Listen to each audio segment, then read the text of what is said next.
Hi guys, നമ്മളിപ്പം ജാഗോ 2025 ഇപ്പോൾ നിൽക്കുന്നത്. ഇപ്പം ഞാൻ ഇങ്ങോട്ട് വന്നപ്പോൾ ഒരു സ്പെഷ്യൽ ലൊക്കേഷനിലോട്ടാണ് വന്നത്. നമ്മുടെ കുറച്ച് പ്രിയപ്പെട്ടവരെ കാണാനാണ് നമ്മളിപ്പം പോകുന്നത്. നമുക്കൊന്ന് ഒരുമിച്ച് പോവാം. വാ.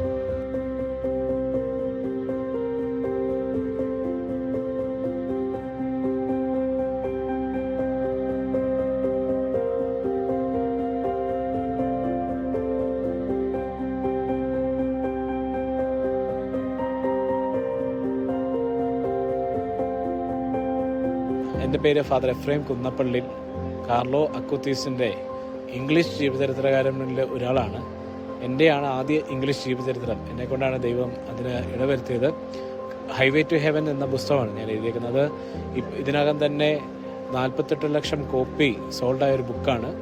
അതായത് 28 ഭാഷകളിൽ ലോകത്തിലേക്ക് ട്രാൻസ്ലേറ്റ് ചെയ്ത് വർക്ക് കൂടിയാണിത്. അപ്പോൾ അതിനോടനുബന്ധിച്ച് 2007 തുടങ്ങിയ ഒരു സംരംഭമാണ് വിശുദ്ധരുടെ തിരുശേഷിപ്പുകളുടെ സമാഹരണം. അത് വളരെ എളുപ്പമല്ല, ഒത്തിരിയധികം ബുദ്ധിമുട്ടുകൾ സഹിച്ച് 22 വർഷത്തെ പ്രയത്നമാണ് ഈ 1500-ൽ പരം വിശുദ്ധരുടെ തിരുശേഷിപ്പുകൾ.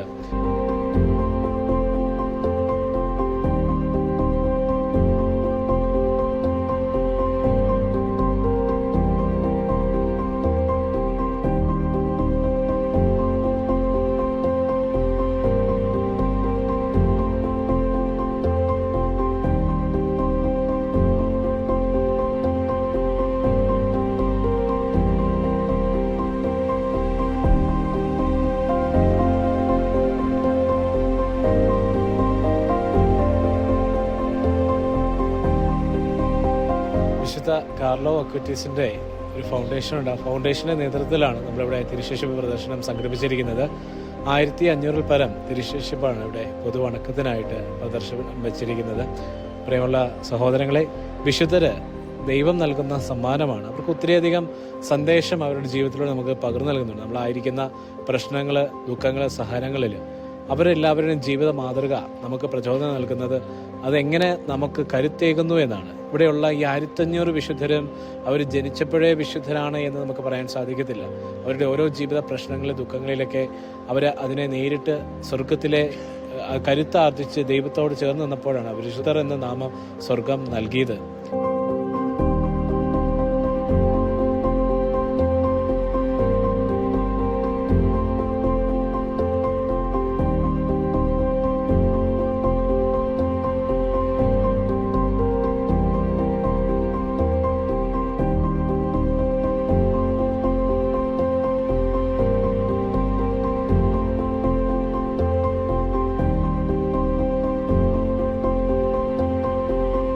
ഇതിനകം തന്നെ 122 പുസ്തകങ്ങളാണ് വിശുദ്ധരെക്കുറിച്ച് ഞാൻ എഴുതിയേക്കുന്നത്. 122 പുസ്തകങ്ങളാണ്. അതിനെനിക്ക് പ്രചോദനം നൽകിയ എൻ്റെ മാതാപിതാക്കളാണ്. എൻ്റെ അമ്മ കഴിഞ്ഞ ഡിസംബറിൽ മരിച്ചുപോയി. അമ്മയും അപ്പൻ ഒരു റിട്ടയർഡ് സബ് ഇൻസ്പെക്ടറാണ്. എല്ലാ ആഴ്ചയും ഓരോ വിശുദ്ധൻ്റെ ജീവചരിത്രം മേടിച്ചു തരുമായിരുന്നു. അത് കാണാപ്പാടം പറഞ്ഞ് കേൾപ്പിച്ചാലേ അന്ന് ഞങ്ങളെ ഫുഡ് തരുമായിരുന്നു. ഭയങ്കര നിർബന്ധ ബുദ്ധിയായിരുന്നു എൻ്റെ അപ്പനും അമ്മ. ഇതിനകം തന്നെ ഒത്തിരിയധികം മാധ്യമങ്ങളിൽ പ്രശസ്തമായ എൻ്റെ പട്ടത്തിന് ശേഷം ഞാൻ പറഞ്ഞ പ്രസംഗം ഭയങ്കര വൈറലായതാണ്. അതിനകത്ത് പറയുന്നുണ്ട് എൻ്റെ അപ്പനും അമ്മയും എങ്ങനെ വളർത്തിയതെന്ന്. അപ്പോൾ അവരിൽ നിന്ന് ലഭിച്ച ഒരു പ്രചോദനമാണ് ഈ പുസ്തകം എഴുതാനും. അതും ഈ 122 പുസ്തകങ്ങൾ ഞാൻ എഴുതിയേക്കുന്നത് യുവജനങ്ങളെ കോൺസെൻട്രേറ്റ് ചെയ്ത് എഴുതിയേക്കുന്നത്. യുവജനങ്ങൾ വിശുദ്ധർ ഒത്തിരിയധികം ഉണ്ട്, നമ്മളത് അറിയുന്നില്ലെന്നേ ഉള്ളൂ. നമുക്ക് കുറച്ച് മര്യാദ ഇപ്പം കാർലോയെ മാത്രമേ നിങ്ങൾ കേട്ടിട്ടുള്ളൂ. കാർലോയെ പോലെ തന്നെ അതേ കാലഘട്ടത്തിൽ ജീവിച്ചിരുന്ന പിയറാഞ്ചലോ കപ്പുസിമാത്തി ആരാന്ന് ചോദിച്ചു കഴിഞ്ഞാൽ ഞാൻ ആ ചോദ്യത്തിന് മുമ്പിൽ വെച്ച് കഴിഞ്ഞാൽ ഉത്തരം എനിക്ക് ആരും പറഞ്ഞു തരത്തില്ല.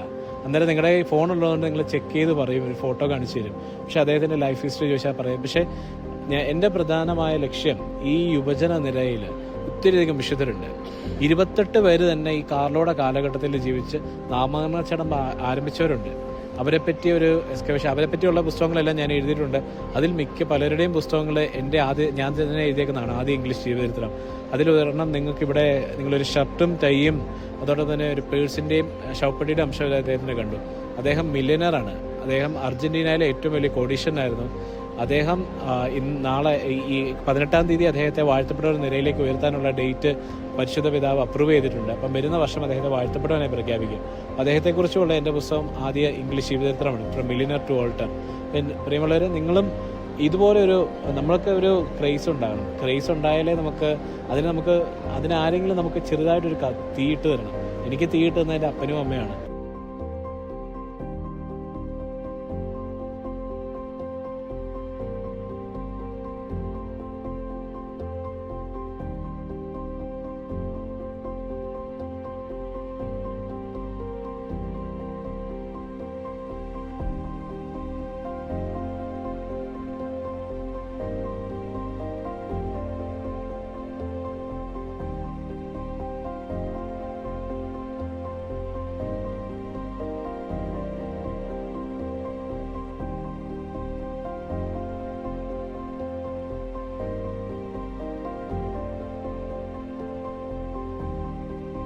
പ്രധാനമായി ഞങ്ങളെ ലക്ഷ്യം വരുന്ന യുവജന തലമുറ ഈശോയോടും പരിശുദ്ധ കുർബാനയോട് ചേർന്ന് ജീവിക്കും. പരിശുദ്ധ കുർബാന നമ്മളെ നിയന്ത്രിക്കുന്ന ഒരു ലോകം പ്രതീക്ഷിച്ചുകൊണ്ടാണ് ഞങ്ങളിവിടെ ഇതെല്ലാം സംഘടിപ്പിക്കുന്നത്. ലെറ്റ് ദ യൂക്കറിസ്റ്റ് ട്രൈംബ് എന്നാണ് കാർലോയുടെ അമ്മ പറയുന്നത്. ആ അമ്മയിൽ നിന്ന് പ്രചോദനം ഉൾക്കൊണ്ടിട്ടാണ് ഞങ്ങൾ ഈ തിരുശേഷിപ്പ് പ്രദർശനം ലോകത്തിലുടനീളം സംഘടിപ്പിക്കുന്നത്. ഇന്നിപ്പോൾ ജാഗോയിലായിരിക്കുമ്പോൾ 111ാമത്തെ സ്ഥലമാണ്. 111ാമത്തെ സ്ഥലത്ത് ഇതിനകം തന്നെ കോടിക്കണക്കിന് ജനങ്ങൾ വന്നു വണങ്ങിയ തിരുശേഷിപ്പാണ്. ഒത്തിരിയധികം അത്ഭുത സാക്ഷ്യങ്ങളൊക്കെ ഇതിനകം തന്നെ ലഭിച്ചിട്ടുണ്ട്. നിങ്ങൾക്കും ഈ വിശുദ്ധരെ കണ്ട് ആനന്ദിക്കുവാനും അവരെപ്പോലെ സ്വർഗത്തിലേക്ക് നമുക്ക് പോകുവാനും അവർ ഇങ്ങനെയാണ് മനസ്സിലാക്കേണ്ടത്. ഹൈവേ ടു ഹെവൻ എന്ന് പറയുന്ന യൂക്കറിസ്റ്റിനെ കാർലോ വിശേഷിപ്പിക്കുന്നത്. അപ്പോൾ നമുക്ക് അതിലേക്കുള്ള ട്രാക്കാണ് ഈ വിശുദ്ധര്. ഓരോ ട്രാക്കുകൾ കടന്ന് നമുക്ക് ഹൈവേയിലേക്ക് കടക്കാൻ പറ്റും. അപ്പോൾ അതിലേക്കുള്ള ട്രാക്കാണ് വിശുദ്ധര്. ഇത് നമുക്ക് ശരിയായ ട്രാക്ക് നമുക്ക് തിരഞ്ഞെടുക്കാം. നമുക്ക് നമ്മളെ ജീവിതത്തിൽ അലട്ടിക്കൊണ്ടിരിക്കുന്ന പ്രശ്നങ്ങൾക്ക് പരിഹാരം ഇവരിലുണ്ട്. കാരണം ഇവർ പച്ചയായി ജീവിച്ച മനുഷ്യരാണ്. നമ്മുടെ അതേപോലെ മണ്ണാൽ രൂപീകരിക്കപ്പെട്ട് നമുക്കുള്ള രക്തവും ശരീരവും ഉള്ളവരാണ്. അപ്പോൾ അവരെ നമുക്ക് മാതൃകയായിട്ടെടുക്കാൻ ഇതൊരു പ്രചോദനാത്മകമാകട്ടെ എന്ന് ആശംസിക്കുന്നു.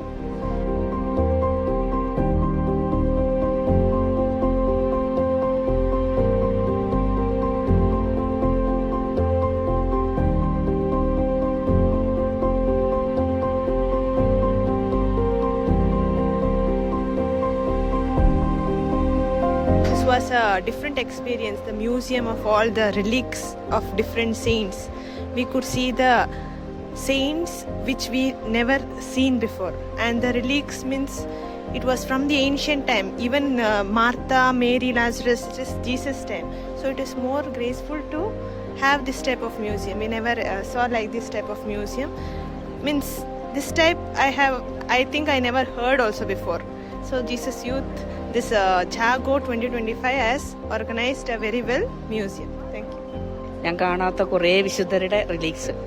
പിന്നെ എനിക്ക് സന്തോഷമായത് ഞങ്ങളുടെ ഫൗണ്ടറിൻ്റെ ഒരു ഫുൾ സൈഡ് കണ്ടിട്ട് വിശുദ്ധ റോസല്ലോ, അതും എനിക്ക് ഒത്തിരി സന്തോഷമായി. പിന്നെ മറ്റേ കുറേ പുതിയ വിശുദ്ധരുടെ മീൻസ് പഴയതാണ് എനിക്ക് പുതിയത്. Thanks for Jago 2025.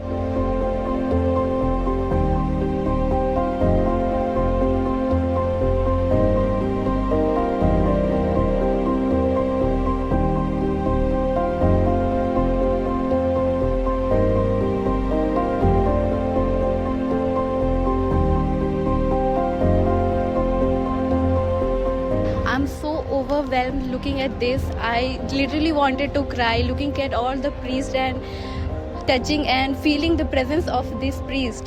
I'm so overwhelmed and happy looking at these people, how they are feeling their presence and remembering them. That's so important, and how can I express my feeling? I do not know, but it's so happy that I got to come here and see this present and this beautiful place.